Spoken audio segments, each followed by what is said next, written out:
44비치 팟캐스트는 클라우드 프로그래밍 IT 소식을 다루는 개발자들의 방송입니다. 구독과 좋아요 눌러주세요.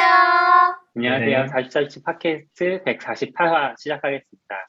지난주까지 저희가 약간 회차를 잘못 얘기하는 오류가 있어서 오늘이 148화가 맞습니다. 네, 오늘은 간만에 5명이 모였는데요. 인사해주세요. 안녕하세요. 서비큐라입니다. 아니 되게 어색한데 오랜만에 면접 같은데. 안녕하세요. 이게 아웃사이더입니다. 타이밍 잡기가 어렵네요. 네, 안녕하세요. 낙교시입니다. 반갑습니다. 원래 우리 자기소개 안 하지 않나요? 아, 그러게요. 네네. 뭔가 해야 될 것 같아서 했어요. 스프님도 해주세요. 안녕하세요. CP입니다. 네. 무능력 아싸님 상태라고 하셨어요? 한다고요? 이런 거를? 네, 아싸님 하셨어요. 저희가 원격으로 5명이 방송하다 보니까 조금 이제 그 커뮤니케이션 원활하지 않은 경우도 있을 텐데 좀 이해해 주시면 좋겠고, 소식들 몇 개 훑어보고 그 다음에 조금 긴 이야기들도 나눠보겠습니다. 기다이오 두플리케이션 여기는 아싸님 준비해 주신 이야기 같은데 한번 소개해 주시겠어요? 기다이오가 뭐죠? 이건 뭐 간단한 뉴스긴 한데 이렇게 요즘은 그렇게 많이 쓰지는 않는 것 같아요. 옛날보다 뭐 비틀리나 이런 것처럼 쇼튼 URL이 한참 유행할 때 있잖아요. 네. 네, 요즘 제가 그런 업무에서 요즘 얼마 쓰는지 모르겠네요. 이제 그런 시기에 GitHub이 만든 쇼튼 URL이 이제 git.io 네, 고요.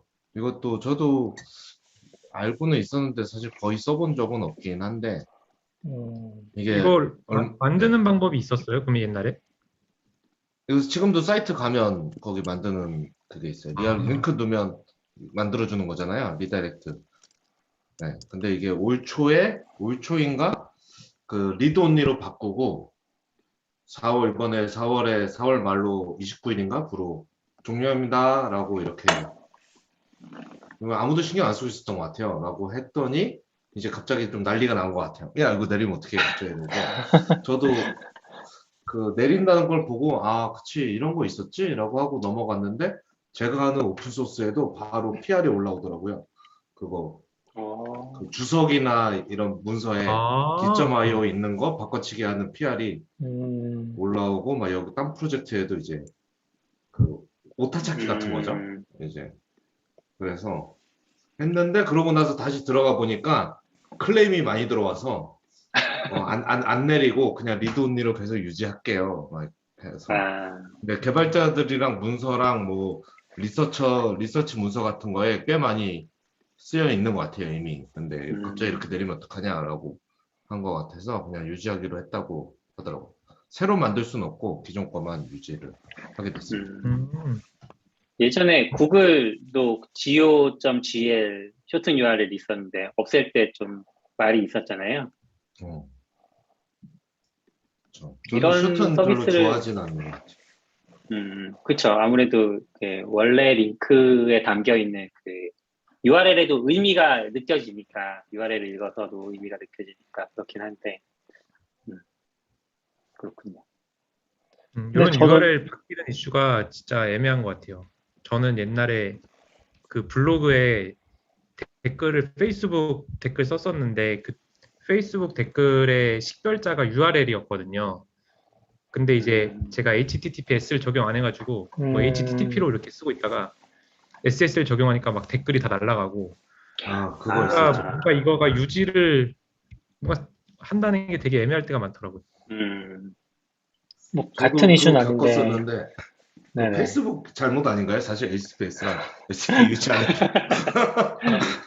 좀 너무한 것 같아요. 같은 이슈는 아닌데 그 디스커스도 그랬던 것 같거든요. 디스커스 코멘트도 페이지 인식할 때 이렇게 범용적으로 사용한 도구다 보니까 HTTP랑 HTTPS를 따로 해놔가지고 물론 뭐 최근엔 다 HTTPS니까 그걸 신경 쓸 일이 전혀 없긴 한데 예전에는 뭐 HTTP를 좀 썼었으니까 그거를 바꾸면은 뭐 그게 둘 다 지원이 되면은 HTTP로 들어가면 HTTPS에서 단 댓글이 안 나오고 이제 그런 식으로 인식이 됐었거든요. 그런 게 있었던 것 같아요. 근데 지금 이 사이트 들어가 보니까 저는 아예 몰랐거든요. 기존 IO를 거의 본 적이 없었던 것 같은데, 저도 처음 봤어요, 이번에. 이 사이트도 엄청 올드해 보이긴 하네요. 요즘 스타일은 아닌 것 같아. 그쵸. 살짝 올드해 보이긴 하고, 지금 들어가 보면은, 지금은 이제 새로운 링크를 만들 수 없다고 나오는 것 같긴 해요. 근데 아까 아웃사이더님이 얘기해 주셨던 것처럼 이게, 이런 서비스를 좋아하기가 좀 어려울 것 같긴 한 것 같아요. 이거 뭐, 아까 너굴님 얘기해 주셨던 것도 그렇고, 이런 사이트가 한번 내리면은, 그쵸. 영향이 너무 크고, 그러네요. 퍼머링크 관리도 쉽지 않은데, 여기다 퍼머링크 쇼튼 링크까지 관리하려면 진짜, 이게 음, 쉽지 않은 일이라는 생각이 들긴 하네요. 근데 아직 비틀리는 잘 운영하고 있잖아요. 근데 비틀리도 이제 회사니까 사실 회사가 음. 망해버리면 더 위험한 거 아닌가요? 음, 미래는 알 수 없으니까. 그런 생각 살짝 드네요. 그러면 개인들이 필요하면 다 자기만의 쇼튼 URL 서비스를 운영해야 되는 걸까요?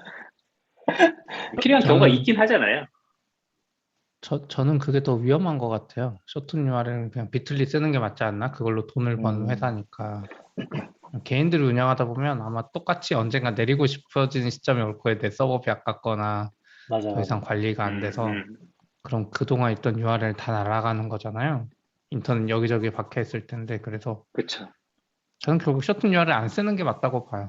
마케팅에서 이제 오히려 날아가도 되는 거는 쇼튼 URL 쓰고 날아가길 바라는 건 쇼튼 URL 쓰고 그렇지 않은 애들은 그냥 안 쓰는 게 낫지 않나? 점점. 그리고 제가 생각했을 때 냉정하게 이해해서 이제 너굴님이 출판업계에 계셨었으니까 이 출판사들이 요즘에 쇼튼 URL 굉장히 좋아하는 것 같은데 같은 문제가 있지 않나라는 왜요? 생각이 왜요?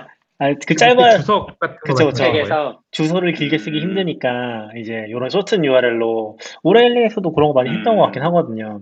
근데 이제 네, 장기적으로 보면 맞아요. 이런 것도 약간 좀 쉽지 않겠다. 물론 뭐 책이 원래 좀 시간에 의해서 내용이 컨텐츠가 오래되긴 하지만 이게 또 쇼튼 URL로 인해서 그런 문제가 생길 수도 있겠다는 생각이 들긴 하네요. 그쵸. 아무튼 좀,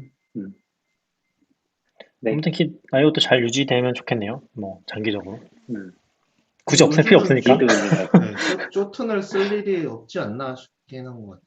저는 옛날에는 트위터가 140자 제한이 있어서 URL이 길면 URL 넣으면 끝나거든요. 그랬는데 요즘은 URL을 140자에서 빼주니까 제외해 아, 주니까 네네. 트위터에서 글 쓸 때 URL은 빠져요, 아예? 요즘은 빠지는 걸로 알고 있어요. 어,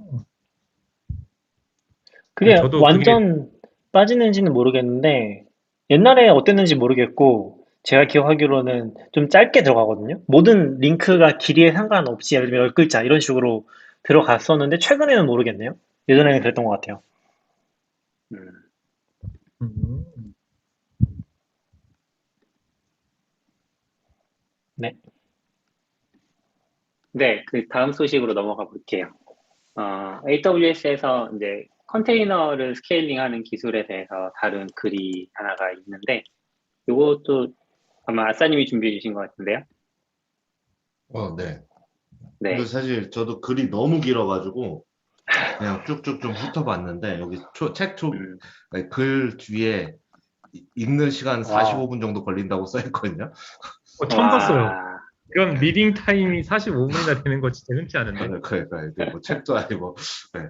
한데 저도 이거 동료가 소개해줘서 조금 봤는데 이 사람이 컨테이너 히어로인 것 같아요. 네. 그 컨테이너 히어로인데 AWS에서 그 컨테이너를 3,500개까지 띄우는데 시간이 얼마나 걸리는지 2020년부터 매년 실험을 하고 있더라고요. 그래서 람다로도 3,500개 띄우고 ECS인데 파게이트 ECS로도 띄우고 EC2 ECS로도 띄우고 파게이트 EKS로도 해보고 EC2 EKS도 해보고 이걸 막 비교해 보는 거예요. 네. 근데 이제 그냥 하는 것도 이제 좀 흥미로운데 이게 3년 되니까 좀 재밌더라고요. 저는 약간 이렇게 여기서도 보면 EKS 온 파게이트가 3,500개 띄우는데 2020년에 70분 걸렸거든요. 근데 2022년에 8분 걸렸어요. 네, 오. 그거 보면서 이제 이 사람도 이게 요런 사례가 우리가 왜 엔지니어링 에포트를 AWS에 맡겨야 되는지 를 보여주는 단적인 예다. 네, 그러니까 사실 그냥 ECS를 운영하고 가만히 있어도 컨테이너 올릴 속도가 매년 빨라지고 있는 거잖아요. 사실 많이 늘어나면. 네, 그래서 그런 실험을 이렇게 계속 하고 있고, 네, 요것도 저도 이런 비교는 안 해봐서 몰랐는데, ECS가 기본적으로 EKS보다 빠르다고 해야 되나? ECS 파게이트가 제일 빠르고, 그 다음에 EKS 파게이트가, 인 것 같더라고요. 느릴 때. 그리고, 이걸 3,500개가 다 뜨는 순서로만 보면, ECS 파게이트고, EKS EC2고, EKS 파게이트고, ECS EC2. ECS EC2가 제일 느리네요. 네. 그런 실험을 쭉 한 얘기를 이제 그 45분 읽는데 걸리는 글에 쭉 써 있고, 막 모든 실험에, 예를 들어, 노드 확장하는 것도 카펜터 쓴 거랑, 뭐, IPv6도 키면 EKS에서 조금 더 빨라진다, 막 이런 실험을 다 했더라고요. 그래서, 그냥, 저는 꽤 이거는 혼자 해보기는 너무 어려운 실험이잖아요. 그래서, 3,500개.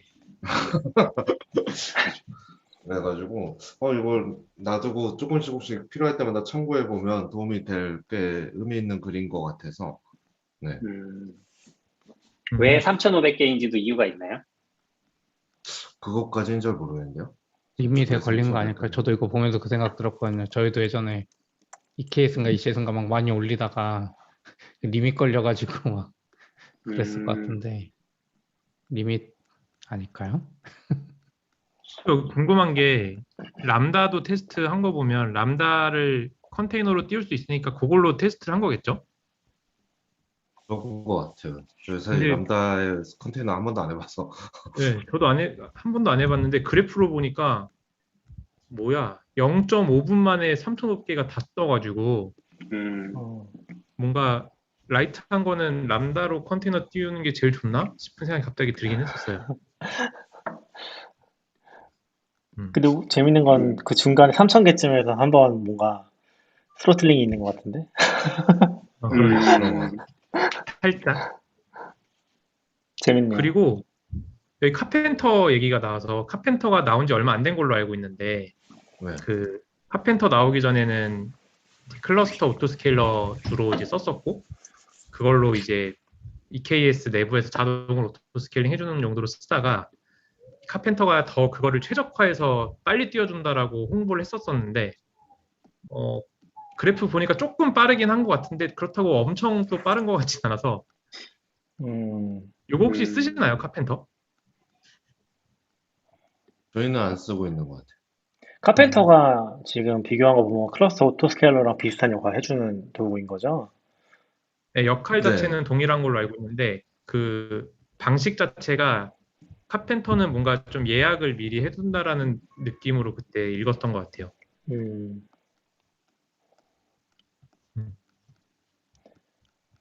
그러면 사용 자체는 클러스터 오토스케일러 사용하시는 거예요? 네, 클러스터 저희 클러스터 오토스케일러를 오케이로 쓴다. 쓰고 있습니다. 네, 맞아요. 네네. 카펜터가 또- 궁금하긴 하더라고. 그래프 보면서도 궁금했던 게 이게 3,300개에서 400개 정도 이상으로 가면서는 또 그 속도가 급격히 느려지는 현상들이 다 있잖아요. ECS 파게이트도 있고, EKS도 있고, EKS EC2도 있고, 이런 현상은 왜 생기는 걸 좀 궁금해지긴 하네요. 그러게요. 그래프가 다 3천만 네. 넘어가면 약간 옆으로 네네. 길어지네요.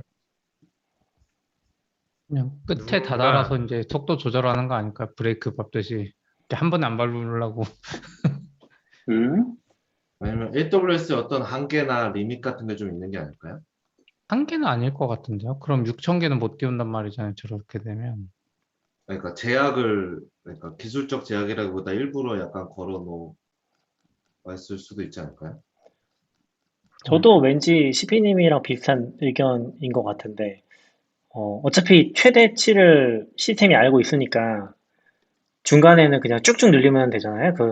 올릴 수 있는 한계만큼. 근데 마지막엔 어차피 리밋이 리소스 자체가 이미 다 만들어져 있을 거고, 음, 그러면서 좀 느려지는 게 아닐까 싶은 생각이고. 맞아요. 그러니까 4천 제가 개로 지금 하면은 거의 그 구간이 이제 저러진 않을 것 같다는 느낌? 모르겠어요, 정확히는. 근데 아무튼, 그 느낌상. 중간에 밑에 보니까 중간에 만 그래프를 개까지 보면 비슷한 게 있어요. 네, 만 개까지 한 게 있는데 그건 그냥 쭉 올라가요. 만 개까지. 음, 네, 만개 가까워졌을 때 약간 꺾이지. 네네네. 그냥 왠지 그런 느낌일 것 그러네. 저 같습니다. 그리고 좀 신기한 것 같아요. 아까 말한 대로 이제 ECS 파게이트나 뭐 이런 건 연도별로 비교했을 때 2020년에서 21년 사이에 도대체 무슨 일이 있었길래 ECS 파게이트에서 다 띄우는데 60분 걸리던 게 갑자기 10분으로 확 줄어들고 그 다음에 뭐 6분으로 줄어들고 이랬으니까 네, 요거 링크 제가 잠깐, 네. 근데 저는 좀 이거 보면서 여러 가지 생각이 드는 게, 이런 거를 AWS에서도 홍보해도 되지 않나? 라는 생각은 드는 것 같아요. 물론 이게 우리가 찾아보면은 그 리인벤트 같은 데서 이제 비교를 한 게 퍼포먼스 개선 같은 걸 얘기해 아마 계속 할 거고 비교한 게 있을 수도 있는데 그런 거 찾아보려면 엄청 저기 딥한 컨테이너 뭐 약간 뭐 301 이런 데 들어가서 찾아봐야 될 것 같은 맞아요. 내용이잖아요. 그래서 이런 게 없는데 근데 이런 거 이제 한번 이렇게 정리해 주니까 저는 너무 좋다고 느끼는 포인트가 아까도 누가 얘기했었지? 너굴님이 얘기했나? 요글이 얘기했었나?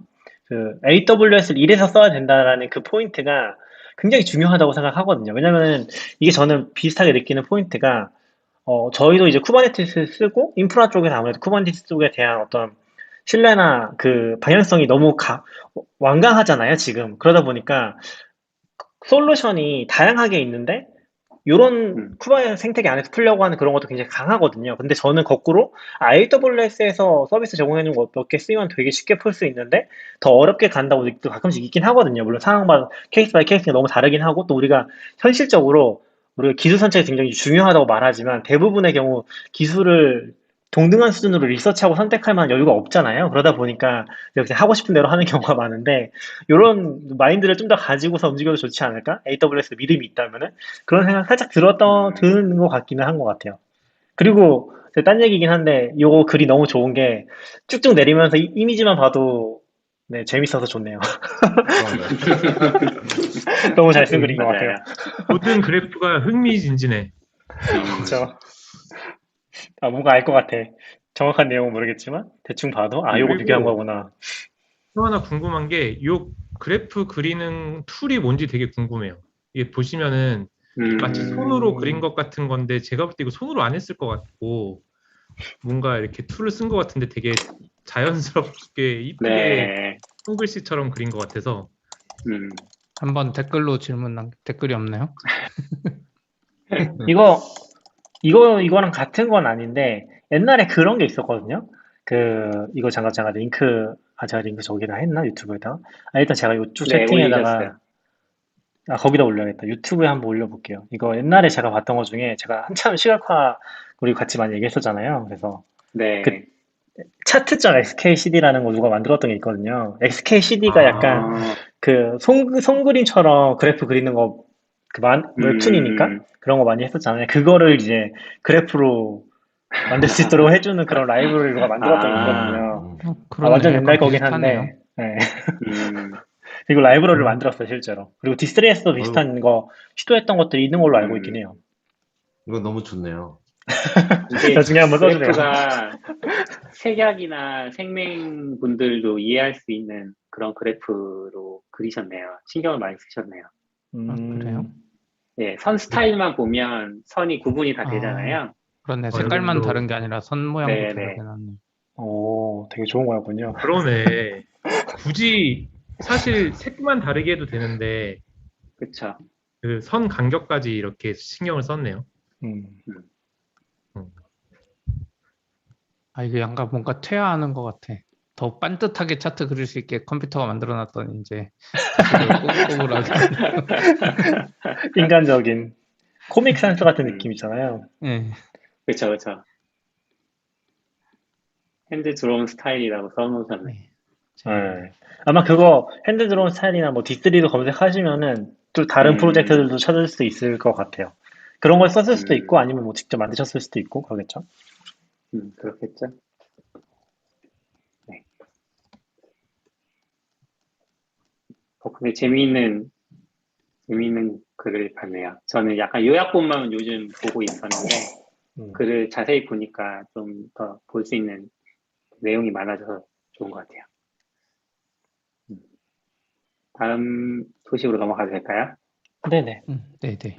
네. 다음은 낙교님이 아마 소개하고 싶으신 것 같은데, 쿠팡은 왜 적자를 탈출할 수 없는 걸까라는 글이 얼마 전에 좀 화제였는데요. 아, 낙교님 왜 이 글을 제가 이거 이야기하고 얘기하자고 싶으셨나요? 한 건 아니고 그냥 재밌어가지고 네. 그냥 어떤 관심 일이 있으신 분들 재밌으셨어요? 읽어보면 좋지 않을까? 그냥 뭐 쿠팡 얘기 재밌었던 것 같아요. 저도 되게 관심 있게 보고 있고, 그러니까 요 글의 논지에 음, 대해서 제가 공감하느냐 아니냐에 대해서는 사실 저도 잘 모르거든요. 그렇게 관심이 없긴 하고 사실 쿠팡 음, 비즈니스에 대해서 제가 엄청 관심이 있는 건 아니라서 잘은 모르긴 하는데 이제 쿠팡 비즈니스가 이 분의 관점에서는 왜 장기적으로도 성공하기 힘든지 그런 얘기들이 좀 잘 정리돼 있어가지고 이 서점재관님 글이거든요. 한번 읽어보면 음, 재밌을 것 같아요. 뭐 자동화 관점에서도 그런 얘기들이 좀 있고. 그러니까 미국은 워낙 크고 자동화 같은 게 잘 되는데 쿠팡은 좀 자동화하기 힘들었던 포인트들 같은 것도 짚어주고 음. 있거든요. 그런 저도 그 관점도 재밌는 것 같아요. 예, 그 포인트에서 조금 흥미로웠던 게 미국이, 그러니까 아마존이 공장 자동화를 통해서 물류 시스템을 자동화하고 있는 거잖아요. 로봇이 뭐 물건들을 이제 분류한다거나 이런 것들이 가능하게 하려면 규모가 10만 평 이상의 땅이 있어야 된다. 그 음. 창고 크기가. 근데 우리나라엔 그런 창고가 많지 않다. 이런 포인트들이 있어서 좀 재미있었어요. 아, 이게 땅 크기랑도 또 연관이 되는구나. 이거 맨날 시피님이 하던 얘기인데 시피님 한 네, 번 더 해주세요. 저도 그래서 음, 비슷한 음, 이야기 하려고 했는데 항상 이야기하지만 한국 사이즈는 사실 개발 언어나 우리 쿠버네티스는 안 써도 돼요. 솔직히. 음, 다 버틸 수 있어요. 충분히. 이제 예전에 저도 말했지만 지도를 봤을 때 한국은 뭔가 이미지를 다 만들어서 막 14레이어로 전국을 음, 20레이어까지 해도 배치 좀 돌면 하루 이틀이면 다 나오니까 굳이 막 벡터나 더 좋은 기술에 대한 니즈가 없는데 구글, 뭐 중국 이런 데는 보면 기술 발전의 속도가 다르거든요. 왜냐면 거기는 뭐 기능을 구현하려면 막 1,000만 명이 들어오거나 땅이 너무 크니까 애초에 기술적으로 이걸 확실히 하지 않으면 구현 자체가 불가능한 거죠. 음, 근데 한국은 대충 해도 이거 이 정도 서비스 뭐 다 운영하고도 남아요, 사실. AWS의 최대 세상의 스펙 DB 써도 될 수도 있고, 물론 개발자들이 좀 노력은 하지만, 그러니까 그거에 대한 회사의 우선순위가 아무래도 떨어질 수밖에 없는데, 기술적으로. 글로벌에 중국은 뭐 서비스 오픈하면 뭐 웬만하면 1,000만 명이 쓰고 막 이러면, 음, 지금 저희로 치면 저희 당근마켓 요 정도 왔을 때 트래픽을 이제 시작할 때부터 같이 고려하고 개발해야 되는 인프라나 뭐 이런 게 시작할 다 때부터. 그렇잖아요.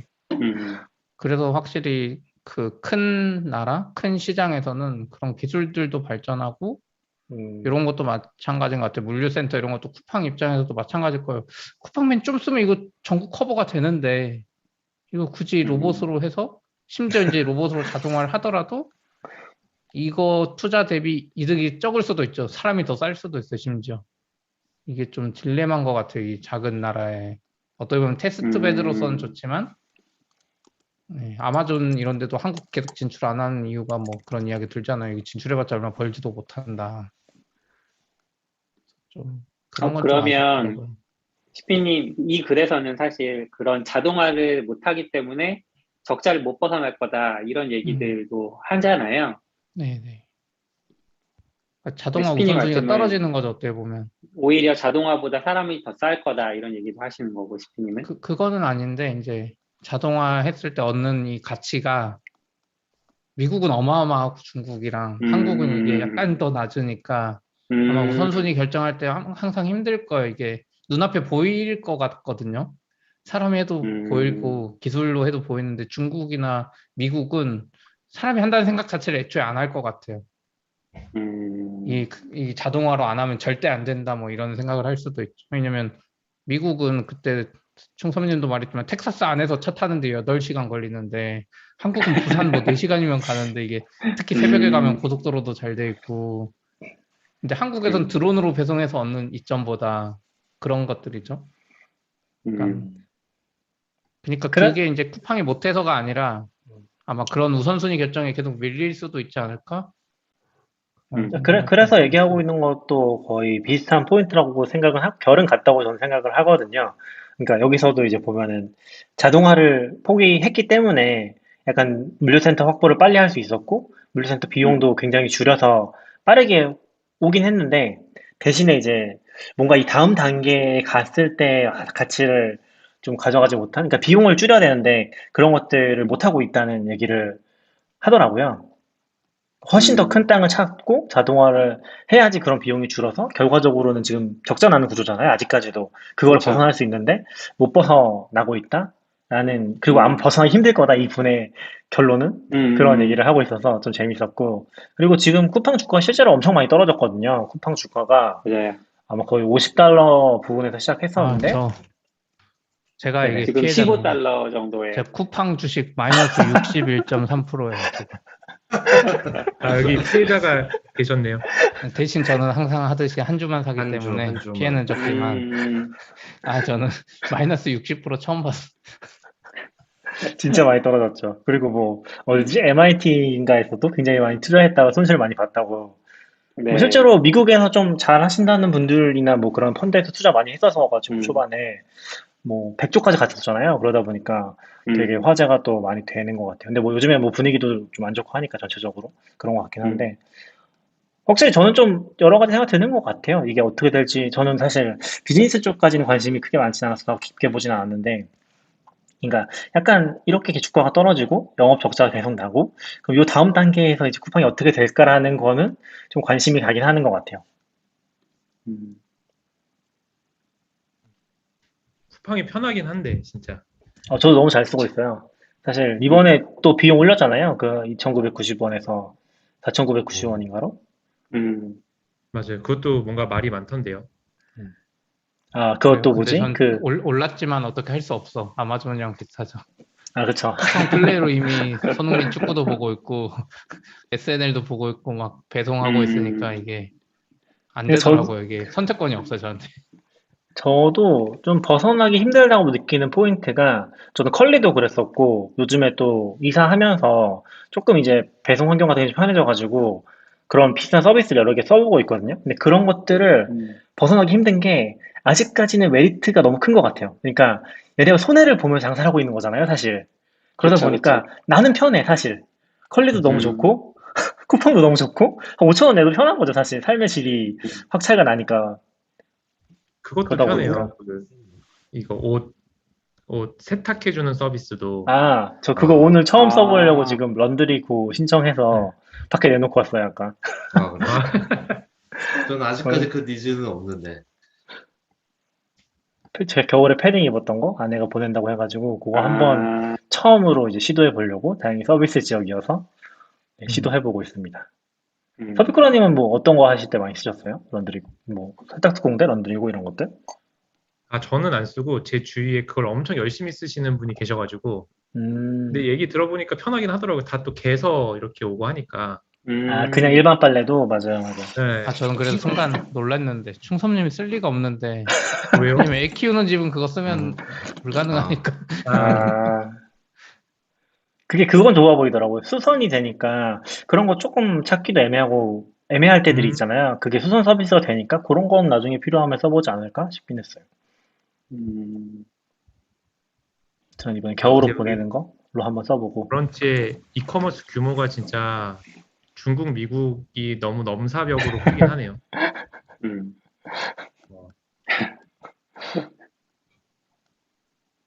네. 얼마나 큰지 말해주셔야죠. 듣는 분들 중국이 모르니까. 그러네. 중국이 2조 7천억, 미국이 8천억인데 그 밑에 이제 영국이 1,600, 일본 1,400, 한국 1,200, 그래서 중국, 미국 빼고는 다 1,500억에서 조금씩 차이가 나는 것 같고, 미국이 8천억, 네, 8,400억, 중국 2조 달러예요? 8천억. 8,400억 달러? 아닌가? 네, 달러예요. 맞아요. 이게 아마 중국이 침투율이 높아서 그럴 것 같긴 한 것 같아요. 물론 미국보다 더 클 것 같긴 한데, 침투율이 높고 규모가 크니까. 음, 미국은 네, 침투율이 되게 중국이 아직도 되게 낮다고 침투율이, 들었거든요. 중국이 음. 침투율 55%네요. 와, 근데 미국은 지금 15%밖에 안 돼요. 침투율이. 근데도 저 정도니까. 음, 한국이 되게 애매하죠. 한국이 침투율은 30%인데 음, 저거밖에 안 되니까 이게 포화가 되게 빨리 오지 않을까. 음. 그리고 그 한국이 얘기도 있어요. 32%라는 것도 좀 의외이긴 하네요. 엄청 높을 줄 알았는데. 낮아서. 네, 네, 네. 네. 그쵸. 그래도 중국 다음이니까 사실 엄청 높은 거긴 하죠. 음, 중국은 진짜 별 세계긴 한 것 같아요. CP님이 또 그 얘기해줄 수도 있는데 중국은 사실 너무 빨리 가서. 근데 저는 저거 보면서 뭔가 노다지가 하나 있구나. 어디요? 알려주세요. 일본은 침투율 10% 미만인데 이미 한국보다 높아요. 어, 음, 그 말은 음, 일본은 어차피 경제 규모도 있고 침투율만 올라오면 엄청난 성장세가 있겠구나 그 생각은 들더라고요. 근데 음. 거긴 또 안 쓸 수도 있지만. 근데 확실히 느낀 게 제가 재작년인가 이제 코로나 직전에도 일본 몇 번 가봤지만 일본은 아직도 그 뭐야 기차나 지하철 가면은 사람이 막 처리해주고 이런 것들이 있거든요. 그러니까 인프라가 너무 빨리 만들어져서 얘네는 거기에 고착화돼 있어. 그런 느낌이 좀 많이 들었고 음, 중국은 페이 얘기도 했었지만 저희가 신용카드도 안 거치고 페이로 갔잖아요. 여기 또 너무 최신 기술을 그냥 다 받아들인 그런 느낌? 그런 차이가 음, 진짜 크긴 하더라고요. 그래서 일본이 빨리 못 가는 것 같긴 한 것 같아요. 음, 좀 그 고착화된? 얼마 전에도 뭐 코로나 이후인데 방송 들었는데 일본도 이제 회사가 재택하는데 서류 승인은 사람이 해야 되니까 재택하지만 서류 승인 받을 땐 아, 회사로 뛰어오는데 그게 직원도 당연히 서류는 그래야지라는 생각에 그게 거부감이 별로 아, 없다. 네. 그거 거부감이 그래서 없는 게 포인트네요. 있다. 네, 그게 약간 좀 그러니까 그 와, 완전 거기에 좀 그 너무 익숙한 거겠죠. 뭐 전혀 음, 없진 않겠지만 전반적으로 약간 아, 제가 경험했던 깜짝 놀랐어요. 거는 약간. 그 기차 표를 좀 홋카이도에서 특별하게 할인 받아서 쓸 수 있는 기차표 같은 게 있었거든요. 관광 기차표? 3일 동안 쓸 수 네, 있는? 근데 그거는 음, 그 특정 부스 안에 들어가서 처리가 되는 거예요. 그래서 그때 그거를 받으려고 1시간 반인가 거기 서가지고 기다리면서 사람이 처리해주는 기다려서 와, 받았어요. 무슨 전용선을 설치해서 거기서만 쓰는 건가요? 아, 그렇죠. 뭐 이거 뭐 그 안에서 특정 구간 동안은 자유롭게 쓸 수 네, 있다. 약간 그런 표거든요. 그런 거 와, 보면서 이거 좀 뭔가 내가 생각했던 로망이랑 너무 다른데? 하는 걸 느꼈죠. 그게 로망 와, 아닐까요? 그럴 수도 있죠. 1시간 반? 네. 근데 네, 저랑 아내랑 둘 다 그런 로망이 별로 없어요. 힘들면 힘든 거라서 그냥 빨리 이거 처리하고 호텔 가고 해야 되는데 거기 음, 도착해가지고 지하철 그 기차 타고 가야 되는데 거기도 1시간 반이 또 걸리니까 너무 힘들더라고요. 그렇죠. 음. 네. 아무튼 미국에서는 또 다른 로망을 실현하신, 개인적인 로망을 사업으로 실현하시는 앨런 머스크 님이 계시는데, 그 얘기를 좀 해볼까 합니다. 요거 네. 일단 뭐 다들 시간 얼마 전에, 괜찮으세요? 요걸 마지막으로 얘기할까요? 네, 네. 얼마 전에 트위터를 인수하셨는데, 네. 인수한 인수가 거예요? 인수하면서 네. 하기로 했죠. 하기로 합의했죠. 예, 아, 하기로 합의했죠. 어, 계약을 아직 하지는 못했고, 합의만 한 거 상황이고, 네. 하면서는 이제 뭐 여러 가지 얘기가 있었는데, 일론 머스크 쪽에서 주장하기로 이제 트위터의 공정성, 그리고 서비스를 개선하고 싶다. 그러면서 그 번역된 문장을 보니까 자유 언론은 민주주의 작동의 기반이고 트위터는 인류 미래의 필수적인 문제들을 토론하는 디지털 광장이기 때문에 그걸 지키기 위해서 자기는 트위터를 인수하고 싶다. 이런 얘기들을 했어요. 근데 이제 많은 사람들이 걱정하는 거는 이제 트럼프 돌아오겠네가 되어 있어요. 그래서 이제 어떻게 어떻게 된 거냐 뭐 이런 얘기들도 있고 그런 이제 이야기들을 하는 트럼프가 돌아올 거고 트위터가 망가질 거야라고 이야기를 하는 배경에 어떤 얘기가 또 있냐면 일론 머스크가 얼마 전에 그 트위터에 어떤 그 만화 하나를 올렸는데 2008년에는 자기가 그 정치적인 뭐 어떤 그런 좌우측을 놓고 본다면 자기가 왼쪽 정도에 있었다. 근데 그래프가 왼쪽 끝에 있는 사람들이 계속 왼쪽으로 더 가버려서 자기는 의도치 않게 중간에서 약간 오른쪽으로 가 있다, 지금. 그런 만화를 올린 적이 있는데, 그걸 보면서 또 사람들이 말이 많았죠. 왜냐하면, 일론 머스크가 2008년부터 2021년까지 계속 같은 자리에 있다고 그 그래프 상으로 이제 묘사를 해놨는데, 그렇다고 하면, 지금 15년 정도를 한 자리에 계속 머물고 있으니까, 그거야말로 보수적인 거다, 뭐 이런 얘기를 하는 사람들도 있고요. 그래서 좀 이게 과연 트위터가 어떻게 될 거냐 이런 전망들이 많이 있습니다. 트위터 하드코어 사용자이신 낙교님 어떻게 보시나요? 저는 뭐 그냥 지극히 개인적인 의견이긴 하지만 그냥 약간 세계적인 이제 트롤링을 하는 게 아닐까라는 생각이 좀 드는 것 같아요. 그러니까 사실 뭐 투자 관점이나 이런 건 잘 모르겠고 그냥 맛을 본 게 아닐까요? 그러니까 이게 저는 트위터가 굉장히 강한 플랫폼이라고 느껴지는 포인트가 뭐냐면은 다른 플랫폼이랑은 좀 다른 것 같아요. 이게 팔로워가 진짜 많았을 때 그냥 선형적으로 영향력이 증가하는 혹은 이제 선형적 이상으로 영향력이 증가하는 플랫폼인 것 같거든요. 근데 다른 어떤 플랫폼도 그런 영향력을 주지 않아요. 그러니까 페이스북도 친구도 5천 명밖에 못 만들거든요. 그리고 그런 영향력을 퍼뜨리는 게 조금 왜냐면 돈이기 때문에 광고가 돈이라는 걸 알기 때문에 굉장히 제한적이잖아요. 여러 가지 장치로 뭔가 이 사람이 한마디 했다고 전 국민이 알아야 되는 그런 식으로 돌아가지 않잖아요. 근데 트위터는 팔로워가 진짜 많으면은 좀 그렇게 돌아가는 것 같거든요. 그래서 저는 약간 앨런 머스크가 그 맛을 본 게 아닐까? 하는 생각을 굉장히 많이 좀 들었고, 그런 걸 보면서, 도지코인으로 돈 좀 땡겼군요. 그럴 수도 있고요. 근데 그거는 뭐 네. 조심스러운 부분이고, 저도 잘은 모르니까 뭐 그런 것까지 모르겠는데, 자기가 말하는 걸 통해서 뭔가 변화하고 세상이 반응한다는 걸 보는 거에서 재미를 지금 느끼고 있는 게 아닐까? 그러면서 자기 돈도 있으니까 맛을 트위터 뭐 봤나요? 인수해버리지 네. 뭐 이런 단계까지 가버린 뭔가 좀 엄청난 규모 있는 트롤링을 하고 있는 게 아닌가. 저는 약간 그렇게 좀 생각해보고 있어요. 사실 깊게 생각하진 않아서. 저는 딴 하여튼 것보다 네. 이렇게 바쁜 사람이 이렇게 트위터를 많이 하나? 그게 너무 신기한 것 같아요. 분명 회사 운영을 하나만 하는 것도 아니고 세계 최고의 회사 몇 개를 운영을 하는데 그 와중에 저렇게 트롤링 할 수 있는 저 능력이 엄청난 것 같아요. 그런 상상도 해본 적 있어요. 이렇게 스티브 잡스랑 빌 게이츠가 있을 때도 트위터가 유행이었다면 과연 스티브 잡스랑 이게 거기서 막 이렇게 떠오르서 막 리차드 스톨만이랑 거기서 싸우고 막 이런 이게 앨런 머스크랑 비슷하지 않았을까? 잡스도 약간 이런 생각 가끔. 그 잡스 기능을 이메일 답변 막 추가하겠다는 얘기에 돌아다니니까. 대해서는 기능 추가하겠다는 얘기에 대해서 어떻게 생각하세요? 뭐 수정 버튼을 넣는다든지 유료화를 하는데 결제는 도지코인으로 받게 해야겠다 뭐 이런 얘기들 있잖아요. 이걸 직접 한 얘기예요? 예. 진짜 대단하신 분이에요. 진짜. 약간 물어보는 식으로 하긴 했죠. 에디트 버튼을 원해? 뭐 이런 식으로 약간. 얼마나 재밌을까? 그거 한마디 하면 사람들이 막.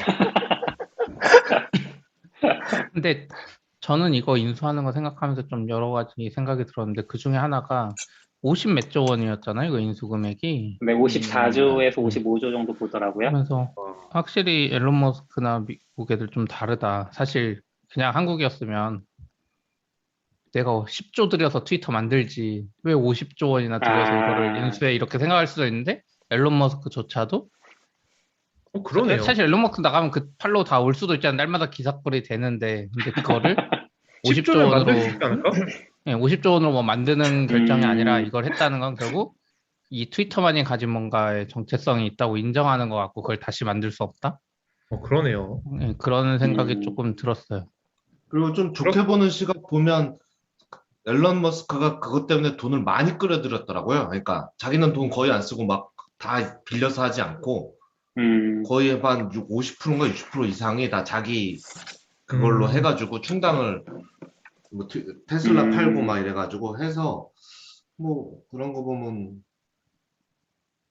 좋게 보기도 하더라고. 음, 저는 유료화 개인적으로 관련해서, 네, 먼저 아니요, 좀 얘기하세요. 딴 이야기 하려고.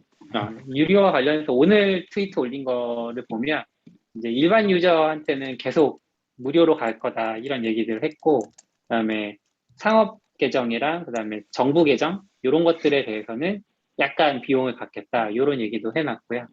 그리고 이제 기사들이 몇 개 있었는데, 왜 이걸 트위터를 인수했을까? 이제 사회적인 영향력 말고, 낙교님이 얘기하셨던 트위터의 기술적인 관점에서만 보자면, 그, 앨런 머스크가 가지고 있는 회사 중에 휴머노이드 로봇 같은 거를 만드는 회사도 있나 봐요. 옵티머스라고. 근데 그 옵티머스한테 AI를 심을 때 이제 자연어 처리 능력을 좀 심어줘야 되는데, 트위터에 굉장히 많은 문장들이 있으니까 그거를 처리해서 AI 향상시킬 수 있지 않을까라는 추측 기사도 있기는 했어요. 위험한데요? 잘못 학습할 것 같은데. 트위터 세상에 이 이상한 그렇죠, 언어를 그렇죠. 학습하는 거. 그러니까 이상한 지난번에 거 얘기했던 그 전자레인지처럼. 근데 그거 뭐지? 저 그냥 조금 딴 얘기일 수도 있는데 궁금해서 그런데 저렇게 있는 거를 뭐 예를 들어 뭐 50몇 달러인가? 주당? 지금보다 조금 높은 가격에 사기로 한 거잖아요. 그리고 이사회가 승인했잖아요. 이게 되면 그 수많은 개인 주주도 강제로 다 그 가격에 팔게 되는 거예요, 나중에?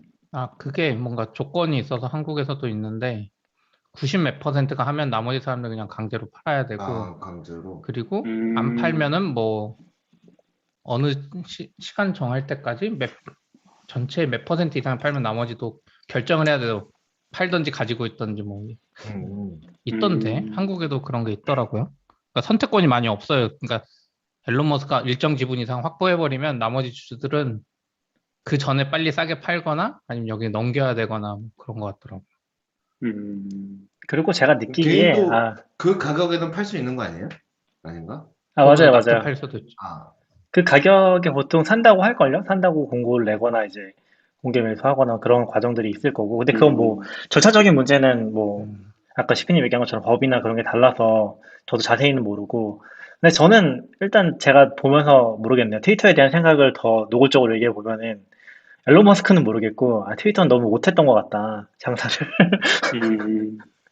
이게 우리 항상 반 농담 삼아 얘기했지만, 광고도 너무 못하는 것 같고, 그렇죠? 돈을, 뭐 좀 나아지는 것 같긴 한데, 그래도 이제 10년 이상 걸려서 이제 겨우 주가 연장 가격 조금 회복하고, 뭐 영업이익 조금씩 나고 그런 상황이잖아요. 근데 그거를 이제 와서 기대하기는 너무 느리게 움직이고, 어떤 트위터의 서비스로서 봐서도 사실 이제는 옛날 같이 좀 빠르게 발전하는, 뭐 처음에 리트윗 같은 거를 유저들이 만들어냈다 이런 얘기 했던 전설 같은 것도 있잖아요. 근데 그런 걸 지금 얘기하기는 이제 너무 느리게 움직이고, 뭐 번뜩이는 뭔가 변화도 없고 그런 상황이잖아요. 그러다 보니까 약간 경영 관점에서 잘 못했던 것 같고, 그리고 사실 이번에도 그게 있었어요. 포이즌 필 얘기가 있었거든요. 포이즌 필이, 제가 이거 정확히 기억이 안 나는데, 포이즌 필이 뭐냐면은, 그 이사회에서 특정 조건으로 뭐 주식을 미친 듯이 발행한다든지 해가지고, 일론 머스크 못 사게 하는 그런 것들을 할 수 있었거든요. 제가 정확히 그 구조를 정확히 모르겠어요. 포이즌 필이 이게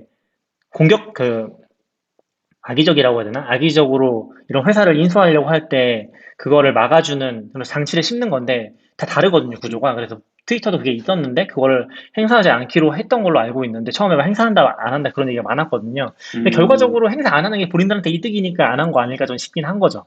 이거 그냥 팔아버리는 게 지금에 와서 그런 판단을 하지 않았나? 라는 겉으로는 생각도. 울고 있지만 속으로는 웃고 있을 수 있어. 그렇죠. 그 그럴 수 있죠. 이야기가 나오긴 했죠. 그러니까 이사회 멤버들은 울고 있을 수도 있어요. 앨런 머스크도 지적했는데 이사회 멤버 중에 주식 가지는 사람 거의 없었어요. 그러니까 이사회는 그 펀드나 이런 애들이고 애들이 이사회를 세운 거니까 이사회 입장에서는 만약 앨런 머스크가 인수해서 만약 하면 앨런 머스크 회사들 유명하거든요. 스페이스X나 이런 거. 주 7일이에요, 그냥. 거의 주 7일로 일하고 앨런 머스크 본인도 안 자고 트위터 뭐 거의 그렇게 될 가능성이 높죠. 이사회 입장에서 그냥 월급 잘 받고 있었는데 그냥 대충 일하면서 앨런 머스크 오면 이제 나는 잘리거나 엄청 열심히 해야 되는 혹은 이제 가치관이 안 맞는 사람하고 일해야 되니까 그게 싫었겠죠. 근데 아마 저는 이사회도 결국 그 뒤에 주주들 베이스가 있었기 때문에 포이즌 필한다고 이사회 자체적으로 했지만 뒤에서 아마 기존 주주들이 엄청 못하게 했을 것 같아요. 그럴 수도 있죠. 근데 저는 또 어떤 면에서 뭐 앨런 머스크가 어떻게 할지는 뭐 알 수 없는 거지만 인수 얘기 나올 때 잭 도시가 그걸 되게 좀 긍정적으로 썼거든요. 물론 이미지나 이런 상황 때문에 그렇게 했을 수도 있지만 약간 그 글을 보면 약간 저기는 트위터 너무 좋지만 트위터를 회사로 만든 건 좀 후회한다 같은 식의 얘기를 쓰면서 앨런이 하는 비전이 나는 맞는 것 같고 그걸 할 수 있는 사람은 앨런 머스크밖에 없는 것 같다 뭐 이런 식의 글을 썼거든요. 근데 생각해보면 뭐 앨런 너무 스케일이 커서 상상이 안 되지만 트위터를 55조로 산 다음에 내 돈을 들여서 내가 55조 이상 벌 거라고 생각 잘 안 할 것 같거든요. 응.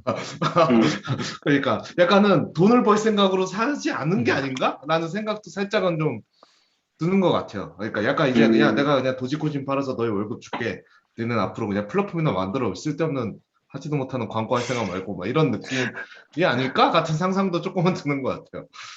근데 저는 이제 좀 생각이 다른 게 얘가 계속 유료화 이야기도 하고 하는 게 앨런 머스크가 기본적으로 기업인이라서 그 기업 자체가 적자나는 거는 싫은 것 같아요. 음. 진짜 트위터를 자기가 진성 사용자로서 기업이나 이런 데 어떻게든 돈을 벌어서 돈을 더 잘 벌 수 있다고 생각하는 거죠. 그러니까 내가 원하는 방향으로 끌고는 가지만 돈은 벌어야 되는 생각을 하는 게 아닌가? 그게 아니면 사실 그래서 저는 나중에 잭도시랑 또 싸울 수도 있어요. 잭도시랑 그 한 명 더 있잖아요. 그 미디엄 만들러 나간 사람. 요런 트위터 요분들이 돈 버는 거 진짜 싫어하는 분들이야. 에반 네. 윌리엄스. 돈 버는 거 싫어하는 분들이야. 미디엄도 그렇고 우리는 멋있게 돈 벌 거야 막 이런 거. 비트코인도 그렇고 이 돈 버는 거 싫어하는 분들인데 앨런 머스크는 전 좀 다르다고 생각하거든요. 자기가 원하는 거 하면서도 돈은 확실히 버는 사람이라 또 왠지 나중에 잭도시랑 에반 윌리엄스 또 앨런 머스크 분명히 욕할 것 같아. 지금 당장 보면 저도 아까 트윗 봤더니 그 캐주얼 유저한테는 돈을 안 받겠다 그랬거든요. 네. 그 말인즉슨 앨런 머스크 같은 사람한테 돈 엄청 받을 수도 있어. 막 하루에 100개 이상 올린 사람 받을 수도 있고 막 보드한테 받을 수도 있고. 아, 그런 거죠. 제가 봤을 때는 이거 CP님이 얘기해 주신 중요한 포인트가 저는 뭐 몇 개 올리냐 그런 게 아니라 영향력이 있는 팔로워가 많은 사람들한테 돈을 받을 수 있겠죠. 그 사람들이 올렸을 때 보는 걸 제한해 버리는 거죠. 페이스북처럼 알고리즘으로 노출 안 시켜 이제. 지금 트위터도 이제 어떻게 보면 그런 부분들이 많이 들어가 있잖아요. 뭐 근데 페이스북만큼은 아니지만 기본적으로는 팔로워 그 관계에서 굉장히 많은 글 노출되는데 갑자기 제한하는 거죠. 5%, 10%뭐 이런 식으로 그런 장치들 넣을 수도 있지 않을까? 트럼프한테 엄청 비싸게 받는 거 아니야 트윗당? 그럴 수도 있죠. 여러는 좋지만 엄청 비싸게 돈 내. 막. 그럴 수도 있죠. 돈 벌기 싫어하는 애들이란 말로 하면 웃기네요. 그러니까 약간 그 미디엄 만들고 이러는 거 보면 진짜 싫어하는 것 같아요. 원래 약간 그런 게 돈잘못 있잖아요. 벌긴 하죠. 원래 이런 종류의 트위터들이, 그러니까 트위터가 아니라 팔로워 시스템들이 보면은 광고하는 사람들 입장에서 거의 공짜 광고 플랫폼이라고 많이 생각을 하잖아요. 팔로워만 모으면은 광고가 되는 그런 것들인데, 사실 페북이나 그런 데가 오히려 그런 게 잘 안 통했었고, 트위터나 이런 거는 이제 돈이 워낙 안 되는 플랫폼이니까 좀 안 됐던 것 같고, 인스타는 어떤지 모르겠네요, 요새는. 인스타도 아마 인스타는 비슷한 거. 바꿨잖아요. 그래서 시간순 안 하고 추천순 하고 그러니까요. 광고해야지 올라가게. 예, 잘 엮여있지 않나 싶은 생각도 슬쩍 들긴 하네요. 근데 그 얘기 하지 않았어요? 트위터를 사고 뭐 비상장 회사로 만든다고? 아, 그게 만들 것 아까 같던데요? 아웃사이딩 얘기한 거 아니에요? 아니 앨런이 그렇게 말한 것 같은데요? 아, 그러니까 근데- 아웃사이더님이 다 사버리는 거 말하시는 거 아니에요? 그거 하려고 다 사는 거 아니에요? 그거 안 네. 하면 다 살 이유는 없잖아요. 50일 사도 끝나는데. 근데 그걸 오케이. 사면 다시 못 팔잖아요. 그럼 벌어야 되는 거죠, 그 55조를. 아니죠. 그러니까 방법이 여러 개가 있어. 트위터가 돈을 진짜 많이 벌어요. 그럼 그 현금 번 거를 다 배당해버리면 되죠. 그럼 55조 생각보다 더 빨리 땡길 수도 있어요. 그러니까 트위터가 만약 페이스북이나 구글처럼 돈 벌면 막 분기당 몇십 조씩 버는데 순간적으로 땡겨버릴 수도 있죠, 진짜. 근데 이게 진짜 근데 천문학적으로 돈을 벌면은 이게 상상할 수 없는 트롤링을 할 수 있는 것 같아요. 그렇죠. 약간 정말 상상도 못한 갑자기 기업 인수라서. 아, 그 밑에도 적어주셨는데 코카콜라도 산다 그러고. 아, 그럼 이상해, 지금. 저는 약간 그 앨런 머스크를 보면서 약간 계속 좀 걸리는 게, 물론 뭐 이게 잠깐만요. 버튼 잘못 눌렀다. 아, 네. 자, 제가 좀 걸리는 게 그런 거죠. 뭐 도지코인 자꾸 얘기하고 무슨 코카콜라에 코카인 넣어서 팔겠다 그러고 지금 이게 약간 트위터의 그 엄청난 팔로워랑 지금 앨런 머스크가 팔로워 제일 많지 않아요? 그런 팔로워랑 자기의 어떤 그런 도발적인 그런 거랑 뭉쳐가지고 너무 재밌게 하고 있는 것 같아요. 앨런 머스크는. 그러니까 그 보는 자가용 사람들은 비행기에 조마조마하고. 눌러가지고 아, 참고로 트위터 팔로워 1등은 버락 오바마고 아, 진짜요? 2등이 저스틴 비버네요. 아, 리안나 뭐 2등도 캐리. 아니에요? 트럼프 안 되네. 아, 트럼프가 더 높았는데 잘린 거 모르겠네요. 머스크는 몇 등인가요? 머스크는 뭐 몇 밀리언이었어? 아까 이게 100 밀리언이니까 모르겠네요. 한 10위 안에 들 것 같은데요? 아, 6위네, 6위. 아, 6위밖에 안 호날두보다 돼요? 낫네, 앨런 머스크가. 되게 의외다. 호날두요? 호날두보다 낫네. 부모님도 근데 또- 올려주셨는데 트위터 없으면 AWS 장애를 제일 빨리 알 수 있는 그쵸. 곳이 사라진다고.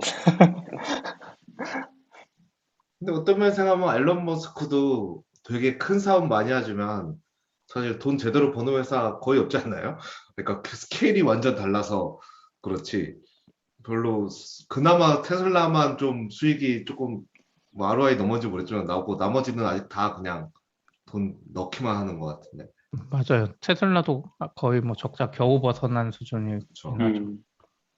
근데 아마 머스크는 돈을 버는 방식 자체가 뭐 최대 주주였는지는 모르겠지만 뭐 스톡옵션이나 경영자로서 이런 것도 많이 얽혀 있었어서 뭐 회사 돈을 버는 거랑 그 머스크의 수익 구조랑 다른 거죠. 그래서 돈을 굉장히 많이 번 그쵸, 건 그쵸. 맞고 이번에도 무슨 올해 스톡옵션 받는 것만으로도 트위터 살 수 있을 정도가 된다? 뭐 그런 얘기가 있었던 것 같거든요. 그래서 이미 뭐 엄청난 돈을 테슬라가 잘 돼서 테슬라 주가가 올라서인가 그래가지고 또 추가로 받는 스톡옵션 같은 것들 이 엄청 큰 규모라서 그러면 앨런 그리고- 머스크는 트위터 사야 그쵸. 되겠네요. 앨런 머스크 약간 트위터로 이렇게 그쵸. 펌핑해가지고 테슬라 잘 될 거라고 어. 펌핑해주고 이렇게 선순환이 돼서 여기 주식이 오르고 돈은 못 벌지만 그러니까 저도 지금 들으니까 수익 구조가 테슬라에 있는 것 같아요. 약간 코인도 사고 나 코인 샀다 막 이러면 막 오르잖아요. 도지코인도 사실 그렇게 띄운 거고. 정확히 기억 안 나는데 이게 지금 머스크가 그게 걸려 있지 않아요? 트위터 올릴 때 승인밖에 올리는 거 걸려 있지 않아요? 그때 한참 문제돼가지고 아 그래요? 그런 것도 있어요? 설마요. 지금 이렇게 올리는데 이거 승인 받았다고요? 그게 제가 들었을 때 제가 기사를 못 찾겠는데 그게 그 금융 문제 때문에 그 주가 문제 때문에 그게 걸려 있어서 전에 그게 있긴 있었거든요. 지금 모르겠는데 근데 그게 그때만 잠깐 이번에 그런 거 아니에요? 그런가? 근데 이번에 제가 주- 봤을 주- 때 그래서 트위터 사면서 그거를 풀어달라고 했는데 거절당했다고 제가 들었었거든요. 근데 그 기사를 지금 못 찾겠어가지고 맞는 얘기인지 모르겠어요. 주식만 그런 거 아니에요? 주식 주가 관련된 것만 못 올리게 한 거 아니야? 왜냐면 그럴 지금 수 당장 있죠. 봐도 네. 5월 3일에 무슨 호랑이 이렇게 거시기 이렇게 손가락으로 때리는 사진이 있는데 이런 걸 검열받고 올리지 않았을 것 같은데. 이 트위터를 우리보다 열심히 하는 것 같아요. 뭐야? 우리보다 더 많이 올리는 것 같아요. 그 말이 되나? 여기 다들 그 트위터 요즘 많이 이것 하시는 것 때문에 같은데. 옛날에 됐던 거 짤방처럼 돌아다니잖아요. 막 자기 트위터 좋아한다고 보니까 누가 그러면 사라고 그러니까 how much이지? 이렇게 했던 2017년도 그 대화가 요즘 이제 맨날 돌아다녀요. 정말 살 줄이야. 아무도 몰라. 야, 근데 대단하긴 진짜 하네요, 앨런 진짜. 머스크 볼수록 대단하네요. 코카콜라 산다고 한 트윗에 코카콜라 공식 계정 멘션해가지고 하이하고 막. 이거 승인 받고 안 했을 것 같아. 이거 주가에 영향을 미치는 거잖아 이거. 그쵸. 이거 뭐지? 그, 테슬라 원래 큰 기업들은 저런 거 하는 담당자들이 있잖아요. 회사 이미지 관리하고. 그렇죠. 테슬라나 이런 데도 있나요? 막 뭐 없겠죠. 직접 하겠죠, 직접. 제가 머리 아파서 퇴사할 것 같아요, 진짜. 내가 대표보다 잘할 수 없다. 거의 2급이면 그냥 즐기고 있는 걸로 봐야 될 것 같아요. 너무 재밌게 즐기고 있고. 아니면은, 아까, 시프님이 얘기했나요? 주 7일에 너무 스트레스 받으니까 트위터로 풀고 있는 걸 수도 있죠. 일 열심히 하면서. 일도 열심히 하고. 네. 그리고 이건 좀 다른 이야기인데 앨런 머스크 지금 프로필 사진 보면 요즘 핫한 그 BAYC 원숭이 NFT 사진이에요. 아, 이게 또 샀나 뭐예요? 보네요. 그거 음, 하나에 한 그러네요. 5억 넘는다고 하던데 와. 샀나 봐요, 왠지. 근데 한때 또 그것도 있었잖아요. 우리 얘기는 안 하고 넘어갔던 것 같은데 잭도시 첫 트윗 NFT 가격 폭락했다고 와, 보셨나요? 근데 그런 NFT들은 어쩔 수 없이 사주는 사람이 없으면 그런데 음. 요즘에 유행하는 NFT는 또 다른 개념이라 아, 그래요? 저거 들고 있으면 막 다른 코인을 막 공짜로 주고 막 이 뭔가 NFT의 이 새로운 세상이 또 하나가 더 있더라고요. 버전 2 느낌으로. 약간 멤버십 예, 회원권 맞아요. 같은 느낌이에요. 멤버십 회원권으로 요거 가지고 있으면 막 거기 추가로 돈을 막 주는 거야. 그러니까 더 가지고 싶게 만들고 그럼 안 팔아도 그걸로 수익을 내는 막 이것도 근데 언젠가 터질 수도 있죠. 마지막에 아무도 안 사가면 5억짜리라고 해도 안 사가면 끝이잖아요. 그렇죠.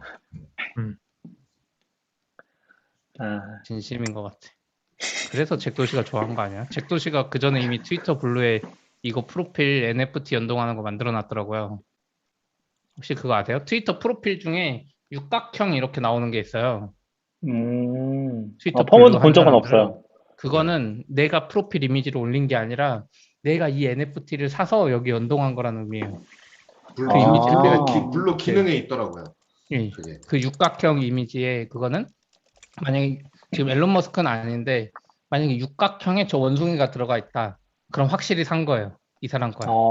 근데 앨런 머스크는 지금 동그라미에 저 원숭이가 있으니까 샀을 수도 있고 안 샀을 수도 있고 그냥 내가 올린 걸 수도 있고. 트위터는 뭐 쓸데없이 뭐 그런 거를 넣어놨어. 이러니까 돈을 못 벌죠. 지금 뭐 이상한 거 하고 있어. 아, 진짜 광고나 좀 개선하지. 이게 대세가 될 수도 있어요. 이상한 게 아닐 수도 있어요. 아, 이거 이상하게 아닐 수도 있는데 확실히 트위터가 돈을 많이 벌 것 같지 않은 그런 거죠. 느낌은. 그쵸. 그거 하면 지금 잭도시랑 앨런 머스크 돈 벌 거 아니에요. 이렇게.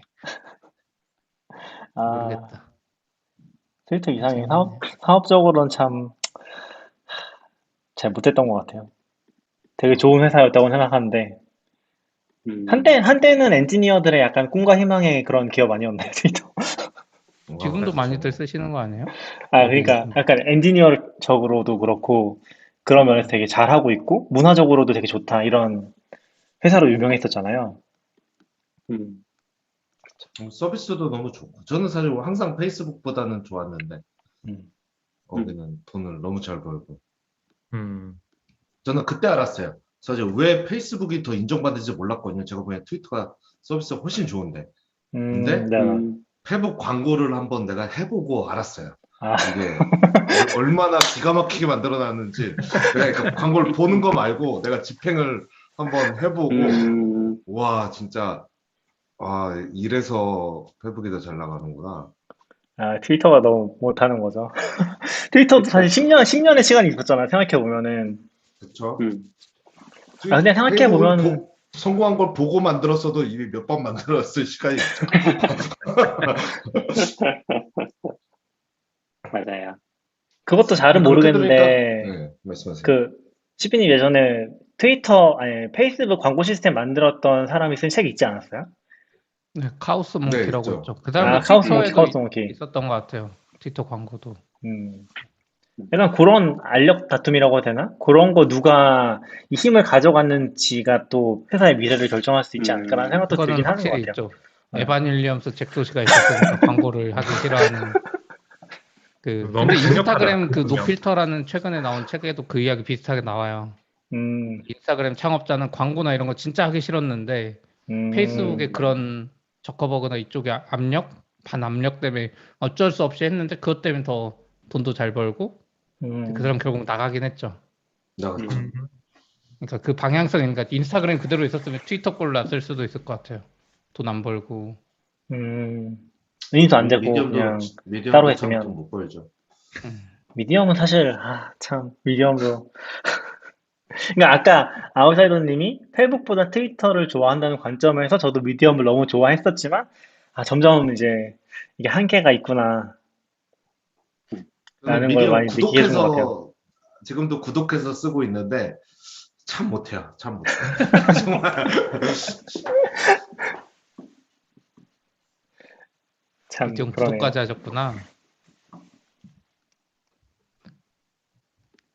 그게 구독 안 하면 한 달에 같은 IP인가 걸로 몇 개 이상 보면 그러니까 모든 글이 그런 건 아닌데 막히고 막 이러잖아요. 맞아요. 사람들이 네. 저도 막 그 물어보니까 팁 알려주던데 시크릿 띄우고 뭐 VPN 하고. 아, 네. 근데 제가 못한다고 생각하는 건 저 돈을 냈잖아요. 예. 그러면 제가 생각하기에는 내가 돈 내서 혜택 받는 거를 평소에 계속 알려줘야 되는데 그게 모르겠는 거죠. 왜냐하면 전혀 모르겠어요. 전혀. 지금 내가 끊으면 불편한지 안 끊고난지 잘 모르겠는 거죠. 네. 맞아. 그런 게 참 못하는 거. 갑자기 NFT 주는 거 아니에요? 그래서 이제 스팀처럼 그러니까 미디엄이 유료화를 하기 전에 괜찮았어요. 이렇게 얘기하면 참 웃긴 얘기지만 유료화를 그 시도하기 전에 참 좋은 시스템이었는데 그거를 광고를 안 하고 유료화를 하기 위한 시스템들을 고민하는데 사실 그게 구독자가 보는 걸로 돈 받아서는 충분한 돈을 또 줄 수 없잖아요. 그리고 사실 지금도 돈을 주고 있는지 잘 모르겠어요. 그런 시스템에서 유료화를 하겠다고 이제 하다 보니까 참 답이 없었던 게 아닐까 싶은 것 같아요. 철학은 굉장히 공감하고 좋아하지만 또